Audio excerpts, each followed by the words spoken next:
I read something in Wired magazine that I was pretty disturbed about. Andreas, I'm going to call upon you to get your expertise on security and cryptography and encryption and stuff. But basically, some new standard that's come out for encryption. Well, maybe it's not that new. It's maybe about a year old, but there was a standard that came out for encryption, and the standard is set by the government, by the National Security Agency or something like that. It's new NIST standards, the National Institute of Science and Technology, and these standards have been proposed by the NSA, which has a very active role in defining cryptography standards for the government that eventually become adopted by everybody else. Thank you for clarifying that, Andreas. Sure. No worries. So basically these standards come from the government. So they have a lot of control over them, right? And also these standards end up determining a lot of cryptographic applications for things like encryption keys, authentication, and all kinds of security applications.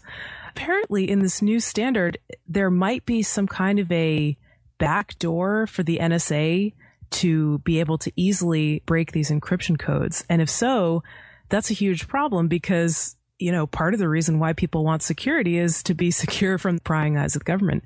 This article becomes really relevant in the wake of the recent revelations about the extent of the NSA spying on Americans, the PRISM scandal and everything with these huge companies that are just basically handing over people's data to the government.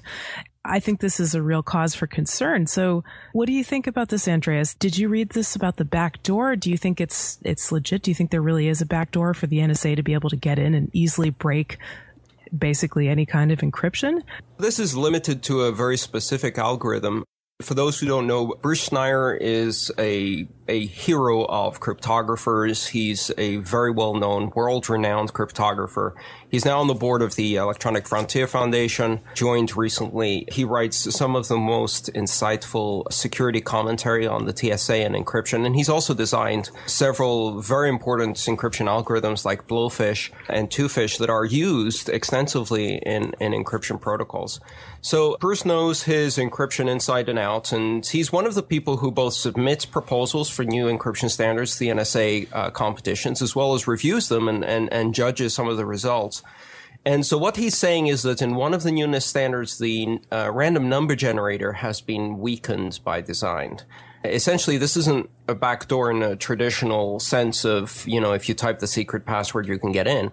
It's potentially a deliberate weakness engineered into the random number generator to somehow make the outcome less random and therefore allow an agency with enough computing power to get a foothold into the seat of encryption. I'm not too concerned about this particular one because it's not going to get used as much, especially after this revelation. It does show the overall weakness of our information systems. If this one doesn't have an engineered weakness in it, you know, we already do know that SSL has a couple of engineered weaknesses in it, especially as regards forward secrecy. So, you know, it wouldn't surprise me at all if things that we consider encrypted are actually breakable.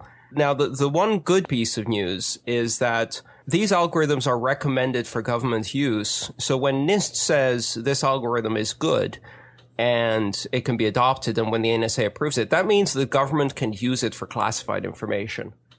So they end up using it. So generally speaking, the NSA errs on the side of creating very, very strong encryption because once this is approved, it's used by government agencies at all levels. And therefore, they want that to be secure.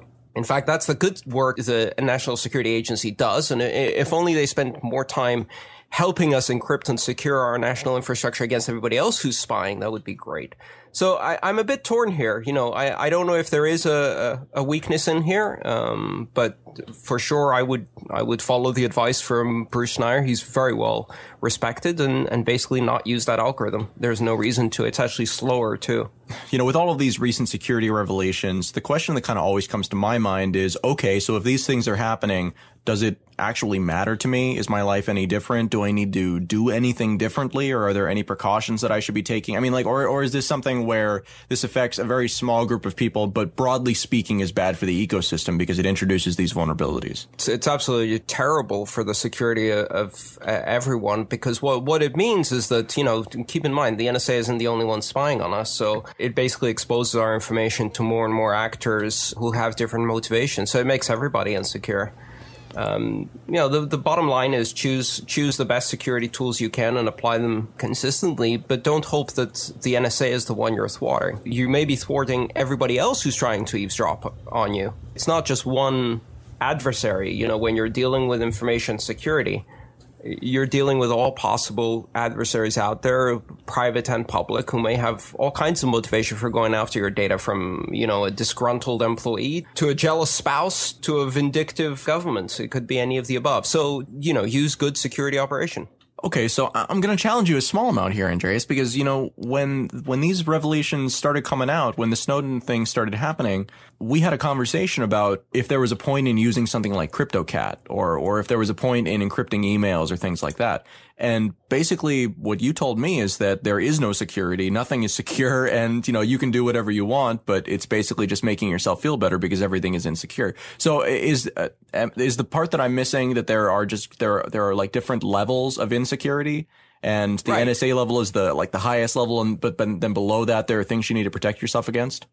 Right, exactly. I mean, the issue here is that if you expect encryption will shield you from continuous and ubiquitous surveillance from the government, that's not going to help you. Not only does the government look at 3 degrees of separation between you and everybody else, which is pretty much everybody on the internet, but also they flag encrypted content specially and then keep it forever so that when and if they can break it in the future, they will. And they flag it for extra scrutiny. So using encryption in a very defensive, kind of reactive way to thwart that particular type of surveillance is probably a waste of time. But that doesn't mean you shouldn't use, I use encryption and I use operational security to protect against eavesdropping from anyone. And I don't assume the government is the only one. So yeah, it is absolutely a matter of degrees of security. There is no such thing as secure versus not secure. It's all a matter of degrees. The answer for the NSA is to defund them, not to encrypt. We need to shut this machine down. And then also encrypt and protect ourselves. I'm curious, how does this affect Bitcoin? Or does it affect Bitcoin? Or is it just about cryptography in general?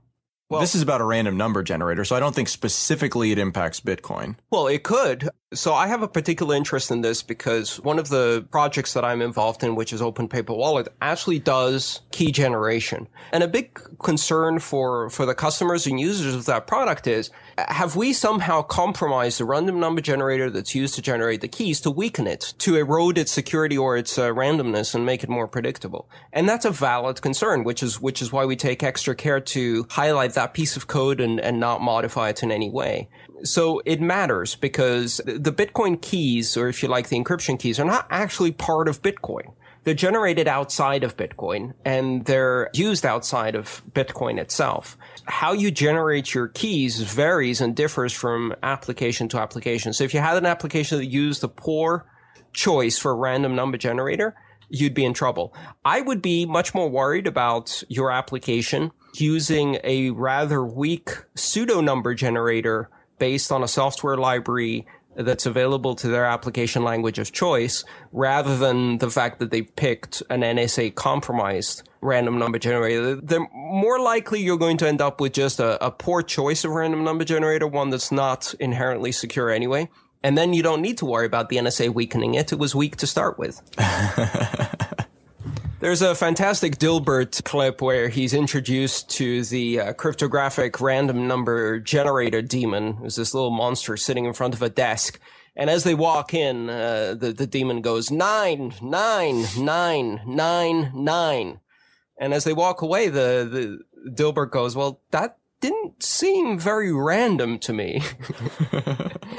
And the other little demon goes, oh, well, we just walked in on him at a bad time or something like that. And it's really fascinating because it's absolutely true. There's really no way to prove that something is or is not random unless you observe it over a very long period of time and statistically analyze it. So it may be that when you walk into the random number generator, in fact, 999999 is the random sequence. In the history of the universe, at some point, a random number generator is going to give you the same number 6 times in a row. That's random. But of course, you can't tell without the context. And that's the problem with these random number generators. You never know how good they are unless you analyze them over very long periods of time. Let's Talk Bitcoin is heard each week by thousands of people who are participating in the new digital economy.